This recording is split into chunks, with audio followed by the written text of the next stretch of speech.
First of all, I want to thank everyone for their overwhelming positivity when I posted my last food bank haul video, and my heart broke for so many of us who are struggling or are just, a sneeze away from struggling. And I will respond back to everyone's comment in some way, shape, or form. I try to do that all the time. But I also want to thank this person for their comment. It was initially filtered, for not nice comment, but I allowed it through because it allows me to have a conversation that I am always so happy and I feel is needed to be had. So I want to preface this by saying I know everyone is going to come to my rescue and say you don't have to explain yourself, which is 100% true. Nobody has to explain themselves to anybody else. But I always want to. One, I want to educate. I want to just inform people, and I hope maybe to, I don't necessarily say change someone's mind, but I hope I can, do away with misinformation. But two, and most importantly, I want to share what I can share so that others feel less alone. They feel less ashamed. They feel less sorry for themselves. They feel just, they don't feel so alone in their situation, thinking it's just me going through this, because I can guarantee you it is not. And I have gone through many a time for many various circumstances feeling alone.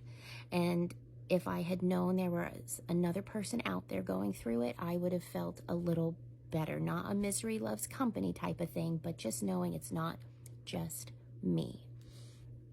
So this person said, quit begging for things, food, whatever, and get a job. Now, at the top of my food bank haul video, I think I said that, or I've said it at least in the past from other food bank haul videos, at least at our food bank, this particular one we go to, almost everyone who goes there has a full-time job, if not a part-time job, because they're also, taking care of children or also going to school. Almost everybody there has a job.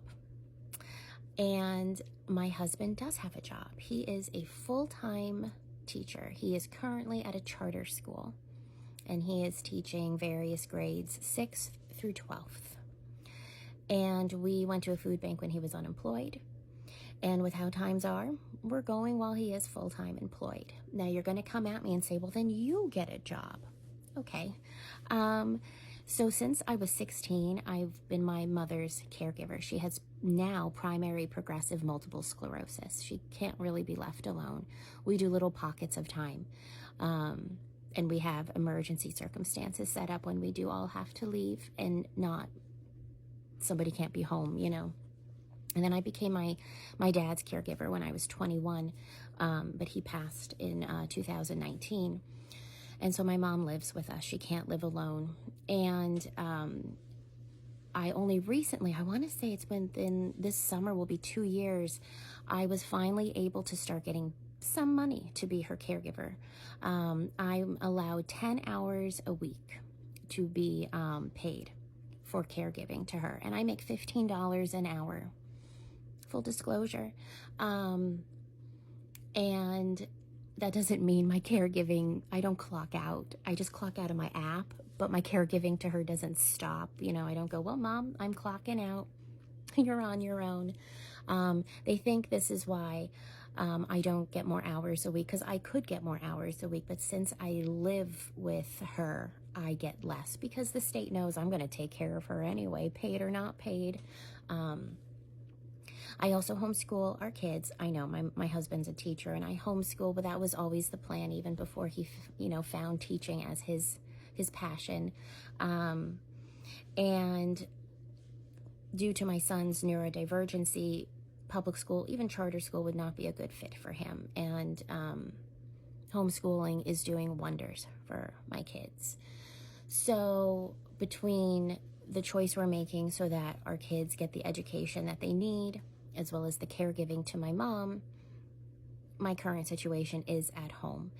And for side hustles, my husband has donated plasma in the past. He just can't right now with the scheduling with his school and the place that he does plasma. And he has done Uber Eats, and I think it was Grubhub. I attempted Instacart, and those will pick back up over the summer when the school schedule is no longer going and there's more time for those things. And you know what? We sell things around the house, mainly because we don't need them. But that money gets funneled into somewhere. It never goes to something fun. It goes back into an emergency fund, or it goes towards paying for something else that we need. My mom, she does get food stamps. She gets $23 a month.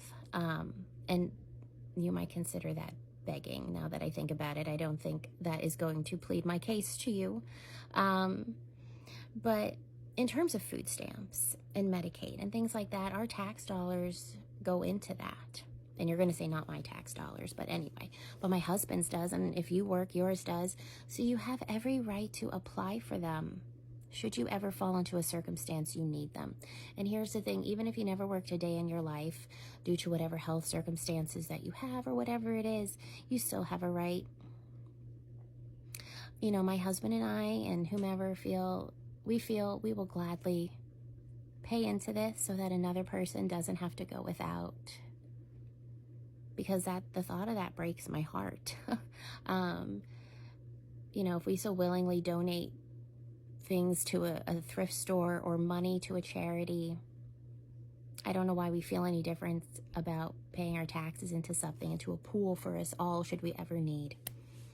But here's what's really funny. When you use the word, you know, quit begging, the food bank is begging people to come to them because they have so much food and they don't want it to go to waste. Food waste is terrible. And so they are literally sending out Facebook messages and texts and emails or however you want to communicate with them. And they're putting out these blasts of information saying, we have food, come and get it. The minute my husband arrives to get something, they're getting out their appointment book and going, when you want to come next time. And then if my husband says, hey, I can't make it next week, there's stuff going on, they're like, all right, when can you come in? They want you to come in. Can you imagine the building of food there going to waste, going into the dumpster because it's rotted and molded and it wasn't consumed by anybody? Because it obviously wasn't sold. And farmers donate food to the food bank because they have an overflow of stuff. That's how we got some really dirty red potatoes that were really yummy. Anyway, it's there. The resources are there. It's a shame that we have to hunt for them, but they're there to be had. And if nobody takes advantage of them, that sounds kind of wonky, but if nobody uses the services, so much goes to waste. And sometimes you just need a little help. And if I hold the door open for somebody because their hands are full, it's because I want to help them. And if I have food in my house that I know are not going to be enjoyed by my family or my family can't eat, I'm going to find somebody who will eat it. And if somebody is saying, I don't know what to do, I'm struggling here, I try to steer them to the resources that they need that can help them. I guess for me, it's just human instinct to try to alleviate somebody's pain, whatever that pain is. And there's a rhetoric out there that the people who are using these resources are moochers and are trying to get away with something. And are there people who do that? Sure. But the vast majority of people don't. But humans just like to latch on to negativity. So when we hear the downside of something, it engulfs us and we think that is all there is. Anyway, thank you for your very passionate comment, and I hope my passionate response made a dent in ya. But if it didn't, that's okay. I just enjoy talking about this, and I hope it resonated with others. I hope everyone is doing okay. And I'll talk to you later. Bye.